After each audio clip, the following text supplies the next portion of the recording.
यहाँ पर ग्रंथराज रायण सार जी में गाथा नंबर 90, 91 आदि चल रही है। इसमें सम्यक ज्ञान की महिमा गाई गई है, स्वाध्याय का महत्व बताया गया है।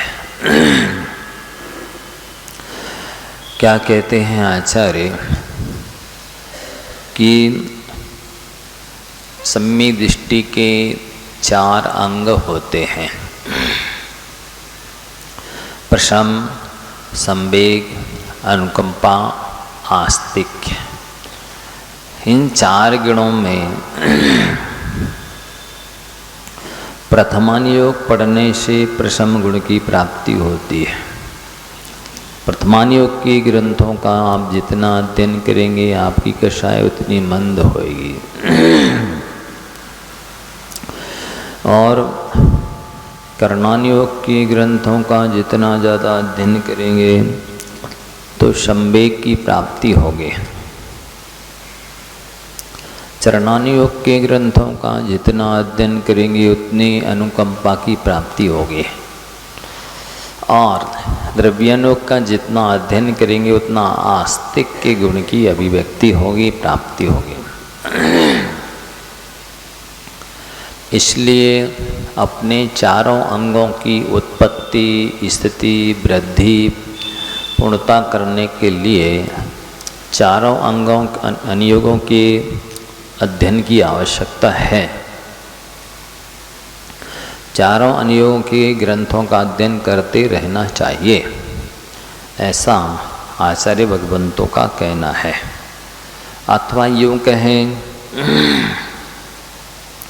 कि जब मन शंकाशील हो तो द्रव्यानुयोग पढ़ो। द्रव्यानुयोग का अध्ययन करने से मन निशंक हो जाता है। और यदि आपका मन प्रमादी हो, आलसी हो, कुछ करना नहीं चाहता हो तो चरणायोग का अध्ययन करो। और तीव्र कषाय हो तो प्रथमानुयोग का अध्ययन करो। और मन जड़ हो, मन कामना करता हो तो कर्णानुयोग के ग्रंथों का अध्ययन करो। इस फिर से बोले, यदि मन शंकाशील हो तो द्रव्यानुयोग के ग्रंथों का अध्ययन करो। और यदि मन प्रमादी हो तो चरणानुयोग के ग्रंथों का अध्ययन करो। यदि तीव्र कषाय हो तो प्रथमानुयोग के ग्रंथों का अध्ययन करो। और यदि मन जड़ हो मतलब कुछ आते ही नहीं दिमाग में, चिंतन नहीं चलता है, तो कर्णानुयोग पढ़ो। इससे मन सक्रिय हो जाता है, चिंतनशील बन जाता है।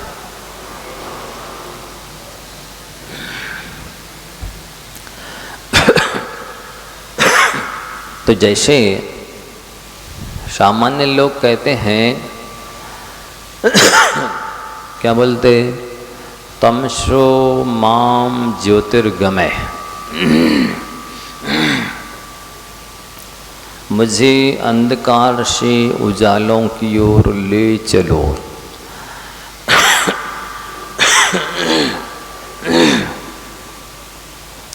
तो यहाँ जैनाचार्य कहते हैं नाणम प्रयासो, ज्ञान ही आपको प्रकाशित करने वाला है।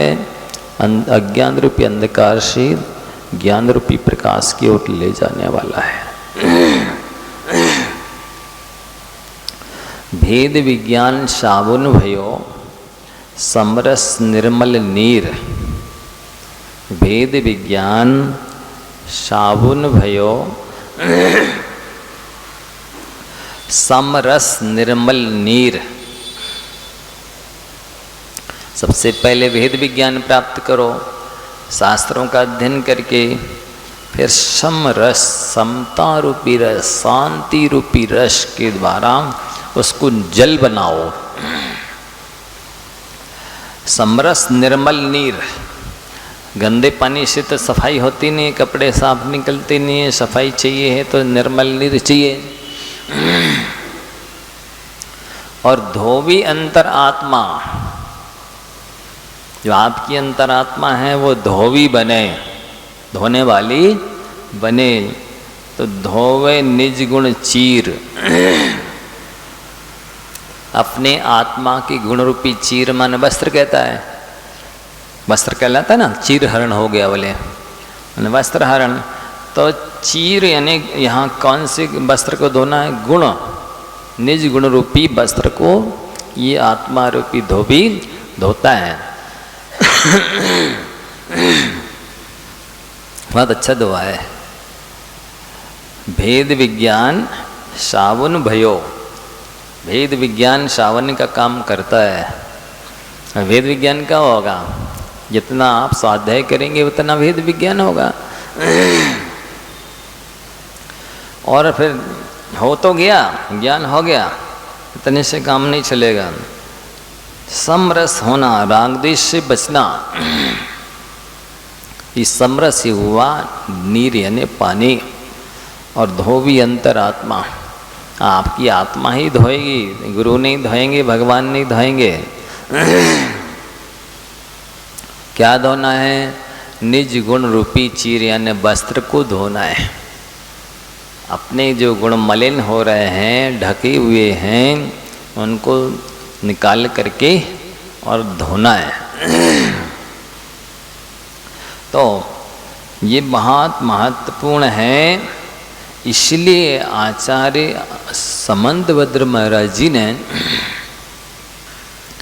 प्रभावना किसे कहा? अज्ञान तिम्र व्याप्ति मपाकृत्य थायथम जिन शासन महात्म्य प्रकाशा स्यात् प्रभावना। अज्ञान रूपी अंधकार को वाकई में कैसी एक सटीक या कहना चाहिए उपमा दी है, एग्जैक्ट एकदम अंधकार की उपमा दी अज्ञान के लिए। जैसे अंधकार में कुछ भी नहीं दिखता है, कांटा है कि कांच है कि गड्ढा है कि सांप है कि सही रास्ते से चल रहे हैं कि कुमार्ग है, कुछ भी नहीं सूझता है अंधेरे में, वैसे ही अज्ञानी कुछ नहीं समझता। इसलिए वो उजाले में रहते हुए भी अंधेरे में, दिन होते हुए भी उसके लिए राह आती है, आंखें होते हुए भी वो अंधे के समान है, जिंदा होते हुए भी मुर्दे के समान है। अज्ञानी, अज्ञान से बड़ा अभिशाप दुनिया में कोई नहीं है, बहुत बड़ा अभिशाप है। जितने कष्ट अज्ञानी सहता है, ज्ञानी को संसार में उसका 100वां हिस्सा भी नहीं है। इतनी बड़ी टानिक है ज्ञान, इतना बड़ा सुरक्षा कवच है, इतना बड़ा कहना चाहिए संबल है कि उसको दुख नहीं होता। दुख अज्ञानी को है, ज्ञानी को दुख नहीं है। इसलिए अज्ञान तिम्र व्याप्ति में पाकृत्य था, जैसे बने तैसे अज्ञान रूपी अंधेरे को हटाओ, ऐसा आचार्यों का आदेश है। यही प्रभावना है, यही सम्य दृष्टि का अंग है, कर्तव्य है। जिन शासन महात्मा प्रकाशा स्यात् प्रभावना, जिन शासन के महात्म को लोग समझ जाएं, साष्टांग प्रणाम करें। ये जो घृणा रखते, ईर्ष्या रखते, द्वेष रखते, नफरत रखते, अरुचि रखते, वो अज्ञान की वजह से। ज्ञान हो जाए, ओहो क्या महिमा है जिन शासन की। एक तुच्छ से तुच्छ प्राणी मिनटों में कहाँ स्वर्गों में रिद्धिधारी देव हो जाते हैं। मेंढक हो, सांप हो, कुत्ते हों, कोई भी पशु पक्षी हों, ऐसी महिमा है। जिन पापियों को नरक में जाना था, भी धर्म के प्रसाद से स्वर्गों में जाते और मोक्ष जाते हैं। सातों व्यसन किए जिनने, अंजन जैसे चुएर हो, चाहे और कितने, ये तो एक नाम दिया है। इसी लाखों करोड़ों अरबों जीव सारे पाप जिंदगी भर करके जिन शासन की शरण लेकर के स्वर्ग और मोक्ष गए, इस मैया का पता नहीं है लोगों को, कैसे इसमें भाव रखने पड़ते हैं, कैसे वचन रखने पड़ते हैं, कैसी क्रिया होती है, किसकी महिमा है, बहुत मान। तो प्रथमान योग के लोग अज्ञान से हंसी उच्च कुल में जन्मे, स्वाध्याय करते हैं भी कहते हैं ये तो कथा कहानियाँ हैं, प्रारंभिक मिथ्या दृष्टियों के लिए पढ़ने के लिए है। समंत भद्राचार्य कहते बोधि समाधि निदानम बोधति बोधा समीचीना, ये प्रथमान योग कथा कहानी नहीं है, बोधि और समाधि का खजाना है, हैं? हाँ, प्रथम महापुरुषों ने कैसे कष्ट सहे हैं, किस तरह की प्रतिकूलताओं में भी धर्म को नहीं छोड़ा है, हैं? बहुत संबल मिलता प्रथमान योग। अरे समय सार प्रथमान योग की वजह से समझ में आता है। समय सार में भी दृष्टांत दिए गए हैं, प्रथमान योग के ही दिए हैं। द्रव्यान योग भी प्रथमान योग की कृपा से समझ में आता है। बोधति बोधा समीचीना। और पंचम काल में तो दुखमा काल में, हुंडा श्रवणी काल में, जबकि महान अज्ञान अंधकार छाया है, सबकी तीव्र कषाएं हैं, ऐसी स्थिति में पंडित आसाधर जी ने अंगार धर्मामृत में लिखा कि विशेष रूप से प्रथमान योग का स्वाध्याय करना चाहिए, विशेष रूप से प्रथमान योग का स्वाध्याय करना चाहिए, जिससे तत्काल कषाएं मंद होती है। तो आगे लिखते हैं, 92 नंबर की गाथा है, श्रुत अभ्यास के बिना सम्यक तप होता ही नहीं। सुदृढ़ अभ्यास जोना गुणै सम्मम न होय तव यरण कुवंतो मूढ़मयी संसार सुहानुरतोषो। सुदृढ़ अभ्यास जोना गुणै सम्मम न होय तव यरणम कुवंतो मूढ़मयी संसार सुहानुरतोषो। बोलिए।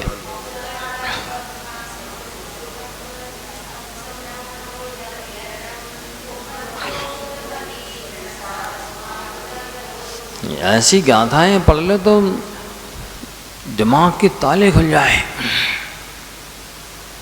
क्या लिख रहे, जो जीव, जो धर्मात्मा, जो साधक शास्त्रों का अध्ययन नहीं करता है, खूब पूजा करते हैं, 10 खूब 1234 उपवास करते हैं, तीर्थ यात्रा करते हैं, करोड़ों का दान देते हैं और अनेक धार्मिक क्रियाएं करते हैं। देखो ध्यान से पढ़ लो, पुस्तक ले लो। दो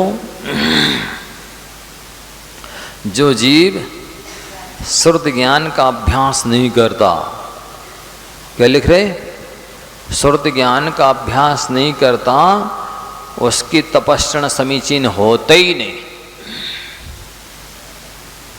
कितने ही कर लो, 1234 कर लो। कई लोगों से पूछो कि आपने व्रत कर लिया? हाँ, हमने नंदीश्वर कर लिए, ये कर लिए, ये कर लिए, अनेक तरह की व्रत बता देंगे, ये हमने सब कर लिए, इतनी शम्मी शकर की यात्रा कर ली, इतना दान दे दिया, इतना ही सब कर लिया, लेकिन स्वाध्याय में रुचि नहीं है, स्वाध्याय नहीं करते। क्या लिख रहा है कि जो जीव श्रुत ज्ञान का अभ्यास नहीं करता, उसकी तपस्या सम्यक होते ही नहीं, समीचीन तपस्या उसकी होती ही नहीं। और मूढ़मयी लिख रहे हैं, मूढ़मती है, अज्ञानी है वो। कितनी धर्म ध्यान करे, कितनी दान करे, कितनी पूजा पाठ करे, अज्ञानी है।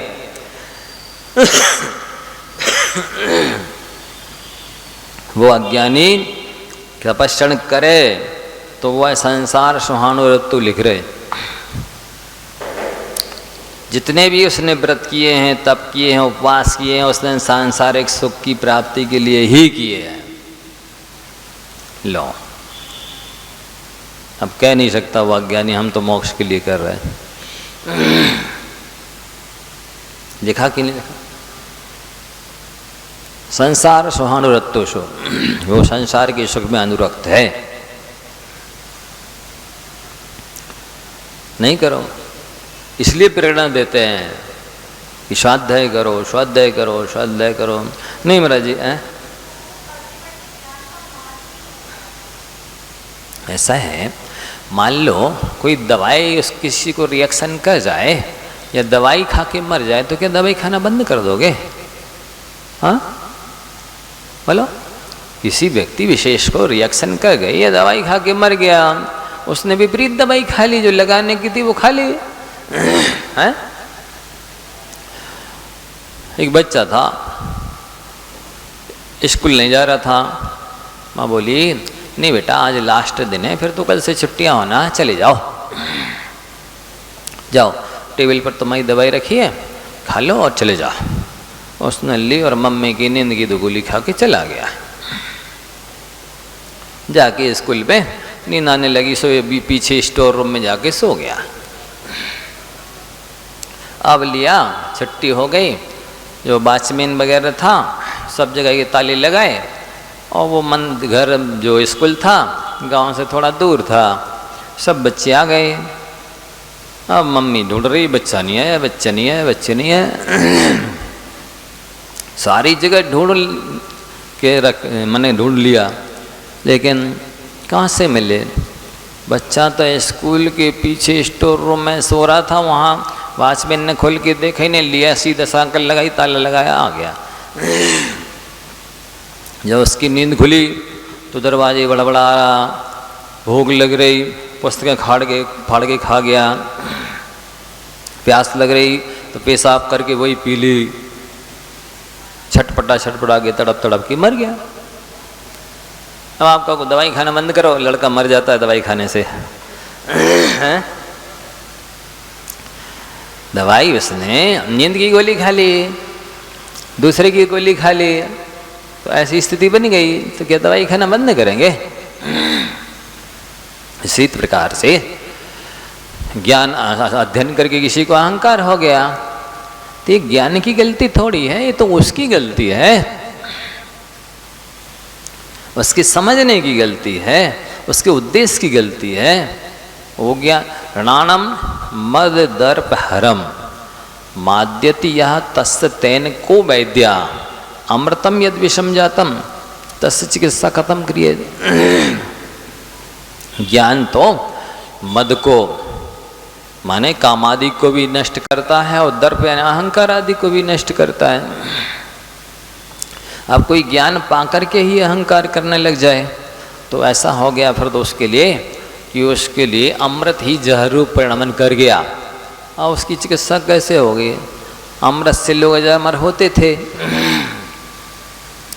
अमृत से अजर अमर होते थे लोग, अब उस अमृत वो से ही खा के मर गया, ये जहर रूप परिणमन कर गया, तो अब वो स्वस्थ कैसे होगा? तो हो ही नहीं सकता। इसी तरह से ज्ञान तो कल्याण करता है, अब किसी को उसी का अहंकार हो जाता है, तो जिसका अहंकार हुआ उसी का पतन होगा। हाँ ये बता दो हमें कि बिना ज्ञान के किसका कल्याण हुआ? है? नहीं बोलते ना शिवभूति का हुआ। पूरे दास संघ में वर्तमान के उपलब्ध साहित्य में एक ही दृष्टांत शिवभूति का हुआ, दूसरा बता दो।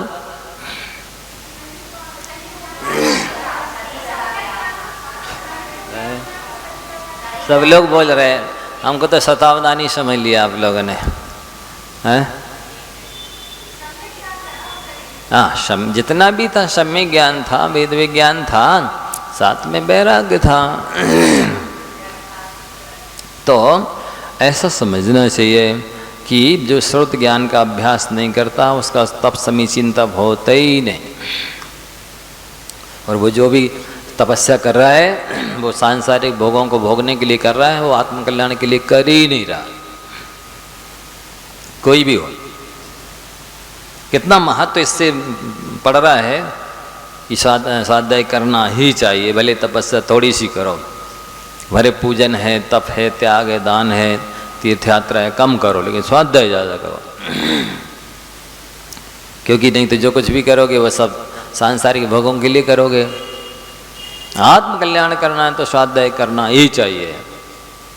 अभी इतने लोग सुन रहे हैं, अभी सुबह आएंगे और अन्य समय आएंगे, वे सब नए श्रोता रहेंगे। सबको जरूरत है कि नहीं बताइए इसकी? ऐसा इतनी महत्वपूर्ण एक से एक गाथाएं दी इसमें, बार बार पढ़ने का है।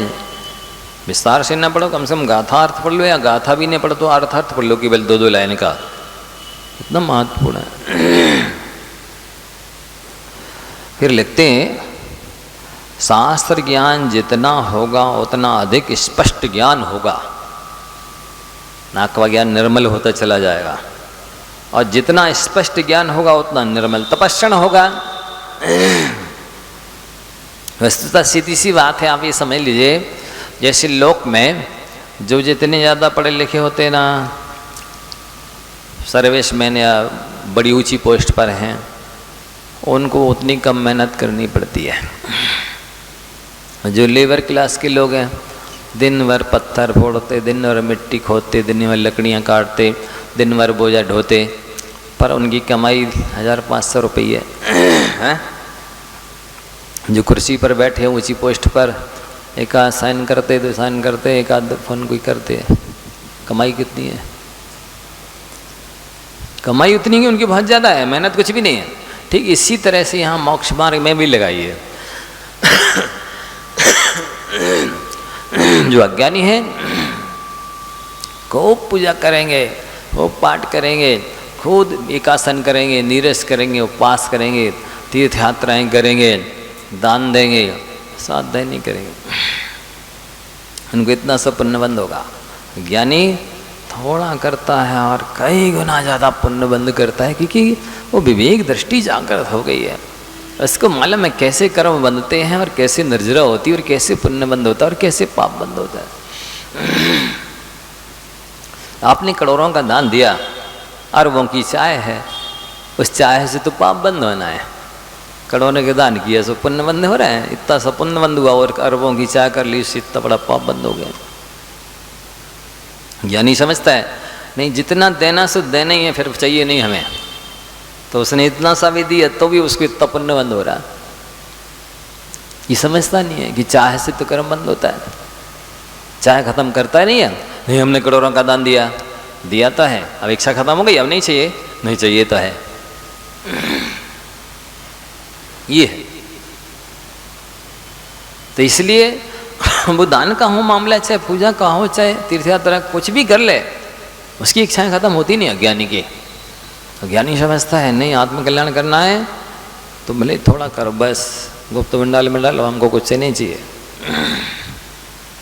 इसको लाखों देगा, बार बार खड़ा है तिलक लगवाने के लिए, माला पहनवाने के लिए, नाम बुलवाने के लिए।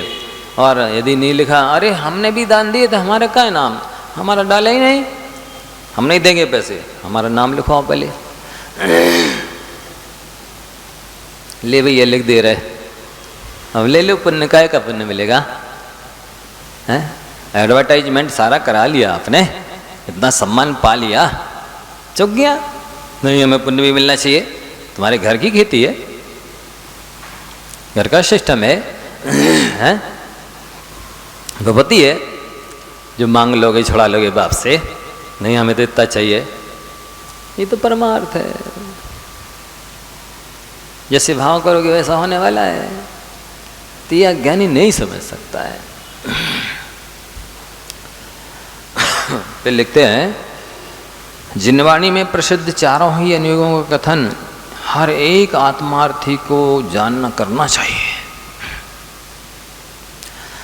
ऐसे हो गए आजकल के धर्मात्मा, कहलाते धर्मात्मा है, समय दृष्टि आत्मकल्याण करना नहीं, हम तो समय सार पढ़ते हैं, बाकी हमारा मन नहीं लगता,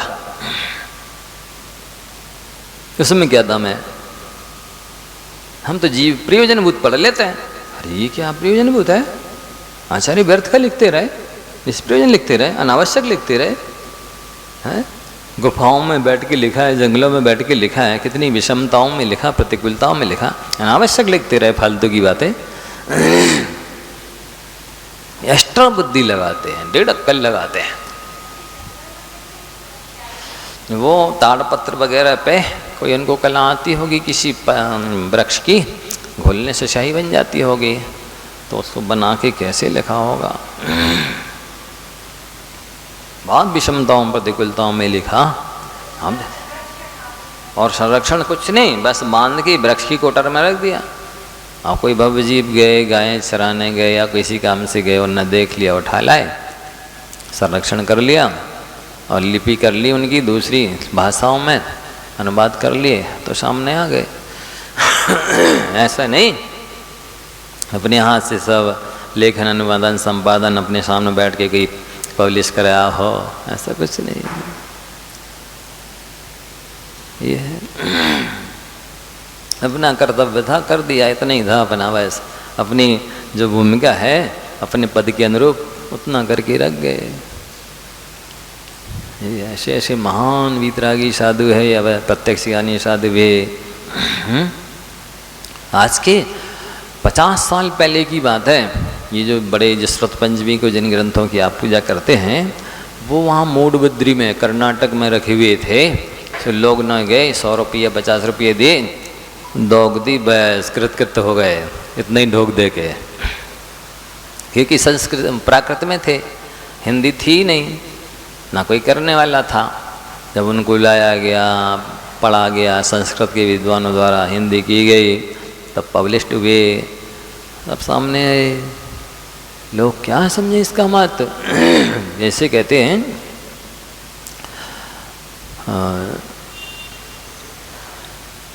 हिंदी में भाव आ रहा है, गाथा एक्स्ट्राऑर्डिनरी अभी, क्या कहते, जैसे बांझ स्त्री नहीं समझ सकती है कि पुत्र की प्रसव की वेदना कैसी होती है।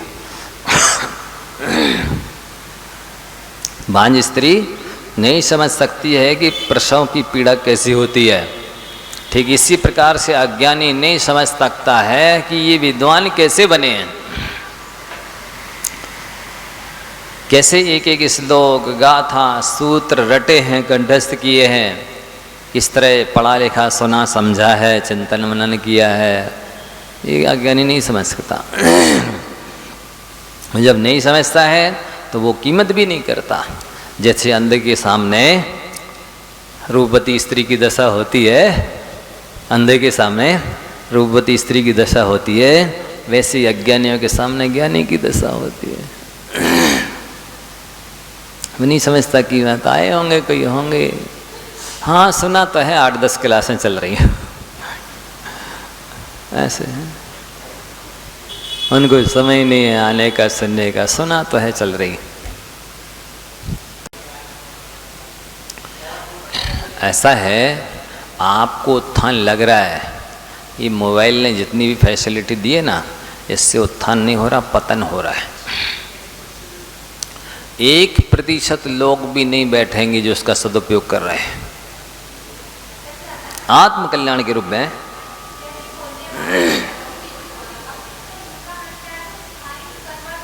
हो ही जाता है, 10-10 हज़ार व्हाट्सएप वहाँ पे इतने मैसेज आ रहे हैं, खोलते ही सारा समय तबाह हो जाता है।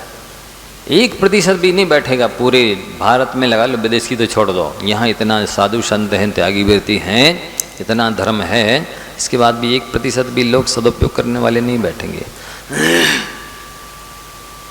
सब रातों रात बिकथा कर रहे हैं, यहाँ वहाँ की स्त्री कथा कर रहे, और गंदी फिल्में देख रहे, यहाँ वहाँ की डिस्कवरी चैनल देख रहे, व्हाट्सएप में घंटों निष्प्रयोजनीय वहाँ की खबरें हैं, मैसेज हैं, बर्बाद कर रहे हैं। आँखें खराब हो रही, कान खराब हो रहे, बुद्धि खराब हो रही, समय बर्बाद हो रहा, पुण्य खर्च हो रहा। आपको लग रहा है डेवलप हो रहा है, टेक्नोलॉजी डेवलपमेंट है? नहीं, ऐसा नहीं होता। ये तो बहुत गिरावट आ गई चारित्र का स्तर।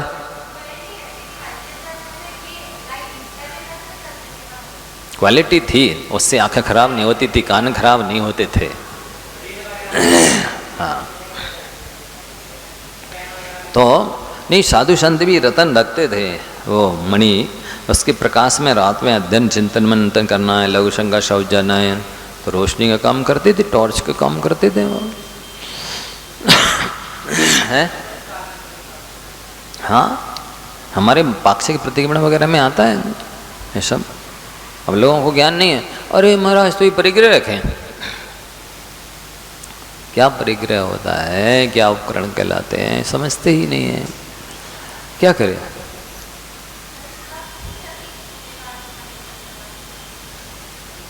दुर्लभ चीजें हैं, पुण्य पुण्य नहीं उतना पुण्य नहीं है इसलिए नहीं चलती है। हाँ नहीं, उससे हिंसा नहीं होती। ये तो लाइट्स वगैरह जो है ना, इतनी इससे जो उपकरण बन रहे हैं उन सबसे हिंसा होती है। तो आपको लग रहा है ये टेक्नोलॉजी डेवलपमेंट जो हुआ ना, इससे सांसारिक विषय कषाय की वृद्धि हुई है, धर्म ध्यान की वृद्धि नहीं हुई। धर्म ध्यान का तो ह्रास हुआ है। एक बात और आप समझ लीजिए कि जिस चीज़ से में अवगुण ज़्यादा हो और गुण कम हो, उसको अवगुण ही अवगुणी माना जाता है।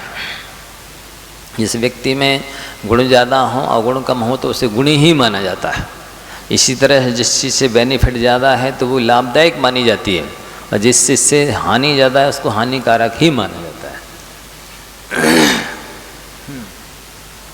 तो अब हानि 99% हानि हो रही, तो इसको लाभदायक कहोगे? विषय कषय की वृद्धि हो रही, आतर ध्यान की वृद्धि हो रही।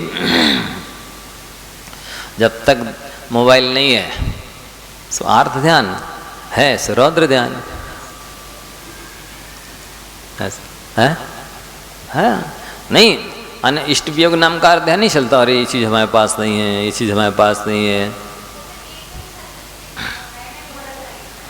नहीं, उसमें क्या है, लड़के लोग इंजीनियरिंग कर रहे, प्रैक्टिकल कर रहे, तो वे नया नया उत्पाद करते रहते हैं, और उसमें थोड़ी सी डिजाइन है, कलर है, फैसिलिटी है, हर एक भोग की सामग्री में जोड़ते जाते हैं।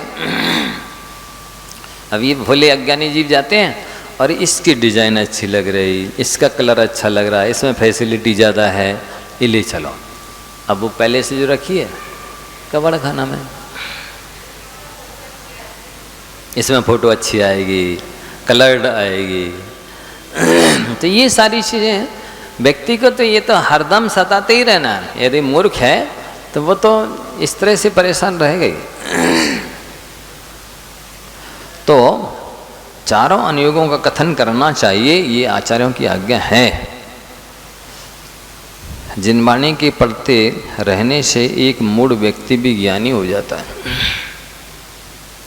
करत करत अभ्यास की जड़मति होत सुजान, रसरी आवत जात है सिल पर पड़त निशान।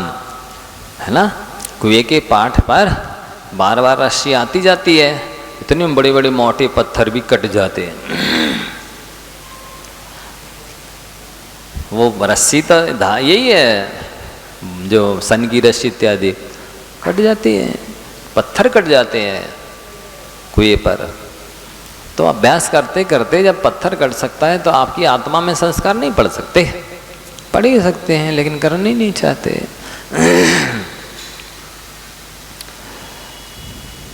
स्वाध्याय के द्वारा आत्मा में ज्ञान प्रकट होता है। कसाय भाव घटता है। कई लोग क्या, और ये तो पुस्तकीय कीड़े हैं, आंखों से पुस्तक ही लगाए रहते हैं। तो ये तो गुण है, दोष थोड़ी है।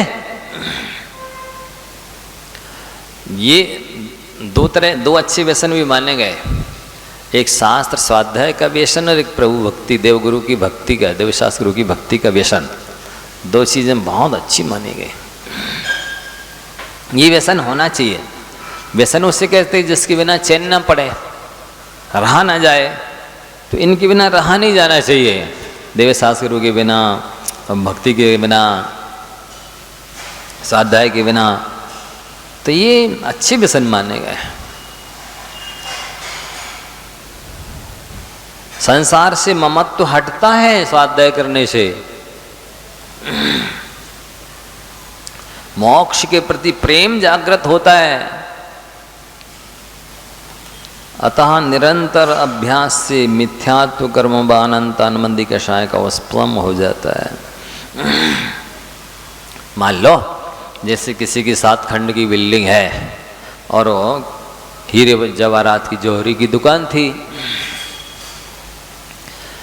सारा उसका जो माल था मलबा में दब गया। अब कैसे निकलेगा? तो धीरे धीरे मलबा हटाना पड़ेगा ना। जैसे जैसे मलबा हटता जाएगा, रत्न तो 1 मिनट में ही मिलेंगे, है ना, लेकिन उस मलबा को हटाने में टाइम लग सकता है। इसी तरह अपनी आत्मा की जो आत्मा के गुण रूपी हीरे हैं वो कर्म रूपी मलबे से दब गए हैं। तो आप जितना ज़्यादा स्वाध्याय करोगे कर्म रूपी मलबा उतना हटता चला जाएगा। आपके आत्मा के गुण रूपी हीरे मिल जाएंगे आपको।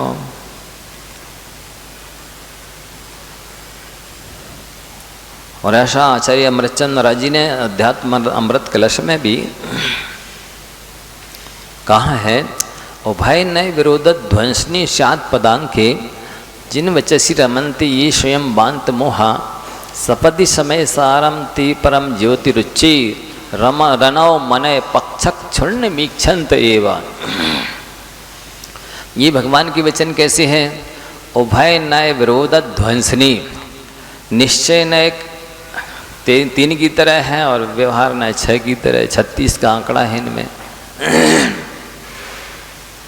अब इन दोनों के विरोध को दूर करना है, कौन करेगा? भगवान के वचन करेंगे। स्यात् पद से अंकित जो वचन है वो ऐसा अमोघ लांछन है, वह सारे झगड़ों को, विवादों को, विरोधों को दूर करता है। ऐसे जिन वचन में जो रमण करते हैं वे शीघ्र ही आत्मा का जो ओरिजिनल वास्तविक स्वरूप है उसको प्राप्त कर लेते हैं। श्रुत अभ्यास मुनि धर्म व श्रावक धर्म दोनों के लिए उपकारी है। ऐसा न समझे, नहीं झाण झेण मुखम यदि धम्मे अथवा विषयासा वसाती तो निरारंभो परिग्रह ज्ञान अध्यान तपो रक्ता तपस्विषा प्रशस्यते। तो ज्ञान अध्यान तपो रक्ता तो साधु के लिए कहाँ है? हम श्रावकों का थोड़ी कोई नहीं। देव पूजा, गुरुपास्ति, स्वाध्याय, संयम, तप, दान 3 नंबर का आवश्यक है श्रावक का भी है। स्वाध्याय भी उसका आवश्यक है, कर्तव्य है, धर्म है। उसके बिना उस श्रावक धर्म का पालन हो नहीं सकता। जो लोग स्वाध्याय नहीं करते, आप देख लो, उनकी दिनचर्या देख लो, जीवन शैली देख लो, मानसिकता देख लो, सब में जमीन आसमान का अंतर होता है।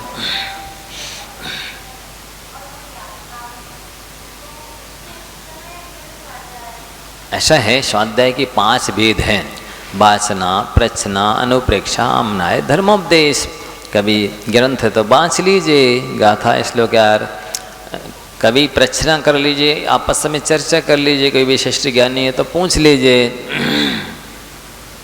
नहीं है तो जो पाठ याद है उनका पाठ कर लीजिए, अथवा जो पहले पढ़ा था उसका आंख बंद करके चिंतन कर लीजिए कि हमने कौन से प्रवचन में कब क्या पढ़ा सुना था। और यदि आपको कोई छाता है, कोई भव्य जीव हो तो उनको धर्मोपदेश दे दीजिए, आपका स्वाध्याय हो जाएगा। नहीं समझे? कोई भव्य जीव हो, मंद कसाई हो, सुनने समझ ले लायक हो तो धर्मोपदेश दे दो। अथवा मोबाइल तो अब आप लोग रखते ही हैं प्राय करके, उसमें तो सब कुछ है।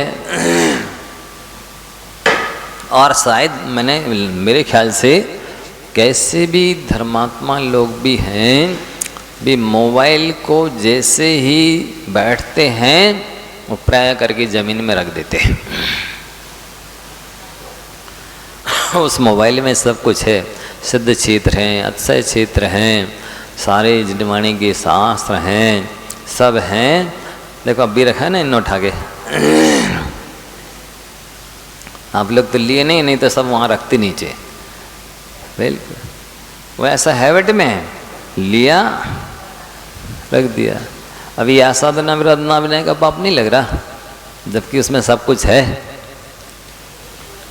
और उसी को लेके लैट्रिन में जा रहा है, बाथरूम में जा रहा है, अशुद्धि में भी यूज कर रहा है, तो पाप नहीं लग रहा। आप पुस्तक तो छूते नहीं, जिनवाने ये पूजन की पुस्तक भी नहीं छूते, नहीं अशुद्धि में है, अभी अशुद्धि का टाइम चल रहा है? देखते भी नहीं लो, और मोबाइल से चलता रहता दिन भर। नहीं हम कौन धर्म का देख रहे हैं, हम तो पिक्चर देख रहे हैं। शोर सूतक में भी लिए रहते, दोस्तों लग रहा कि नहीं? हम आपसे पूछना चाह रहे इसमें सारे शास्त्र हैं कि नहीं, तो वो छूते हो शोर सूतक में? शोर सूतक में अशुद्धि के पीरियड में या और भी समय में आप क्या ये पूजन की पुस्तक भी नहीं छूना चाहते? पर ये मोबाइल 24 घंटे साथ में रहता है? कोई लगा दे तो सुनने में कोई बाधा नहीं है, कोई लगा दे तो देखने में भी कोई बाधा नहीं है। अपने को नहीं छूना है। पर इस तरह से भी कितना पाप बंध रहे नहीं बनता। अज्ञात भाव से पाप बंद नहीं होता। तीव्र मंद ज्ञाता ज्ञात भाव अधिकरण वीर विशेष व्यस्तद विशेषा, तो ये सब तरह से पाप ही बंध रहे। ये तो जो 1% मान लो इसका सदुपयोग भी करते देखने में, तो ऐसी आसाधना विराधना तो भी कर रहा है। शोर सूतक में नहीं छोड़ते, अशुद्धि के टाइम में नहीं छोड़ते, और उठा के जमीन में रख देते हैं। ये वो धर्मात्मा कहलाने वाले भी गलती कर रहा है जैसी, तो कर्मन तो होता है? हो रहा है?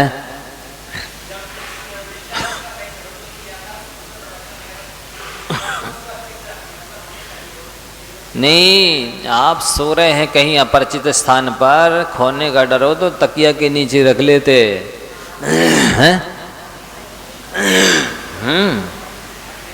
कोई उठा ना ले जाए।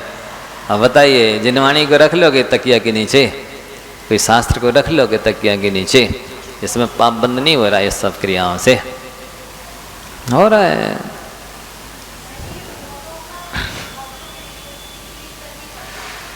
वही कह रहे हैं, कई चीजें हैं डिलीट करनी पड़ती हैं, आप क्या कहें। और साथ ही न दिग्व्रत पल रहा उससे, न देश व्रत पल रहा, न अनर्थ दंड व्रत पल रहा। फालतू की चीजें देखते रहते कई अच्छे अच्छे धर्मात्मा, त्यागी व्यक्ति, पढ़े लिखे, तो ये अनर्थ दंड नहीं है, चलता रहता। श्रुताभ्यास मुनि व श्रामक धर्म दोनों के लिए उपकारी है। तपस्रण में समीचीनता लाता है, मन को केंद्रित करता है, पवित्र करता है, विशुद्ध करता है, एकाग्र करता है, और सबसे बड़ी बात संसार सुखों से उदासीन करता है। स्वाध्याय, इसकी महिमा तो वचना गोचर है। अहोडानस्य महात्म्यम ज्ञानिना केन वर्णते, अज्ञानी बदते यत्र ज्ञानी तत्रैव मुच्यते। ज्ञान की महिमा ऐसी है कि शब्दों से नहीं कही जा सकती। जिसे निमित्त बना करके अज्ञानी पाप कर्म का बंध करता है, ज्ञानी उसे ही निमित्त बना करके कर्मों की निर्जरा कर लेता है। तो महिमा तो है, एक संसार बना रहा है, उसी चीज से एक संसार घटा रहा है, बस। इसलिए जिनको भी आत्म कल्याण करना है, सारे किचन में भी कम से कम आइटम बनाओ, हैं, संसार के दूसरे काम भी कम करो, और धर्म के भी दूसरे काम कम से कम करो, स्वाध्याय ज़्यादा से ज़्यादा करो। अब एक विडम्बना और है, ये कुछ लोग ऐसे हैं कि स्वाध्याय तो ज़्यादा करते हैं, लेकिन वे एकांतवाद में फंसे। मतलब आत्मकल्याण कितना दुर्लभ है, कर तो रहे साध्य है, लेकिन वे जिनवाणी को पूरा नहीं मानते। जितना मन मर्जी उतना मानते, जितना करना उतना करते, तो ऐसे में भी कल्याण नहीं होने वाला।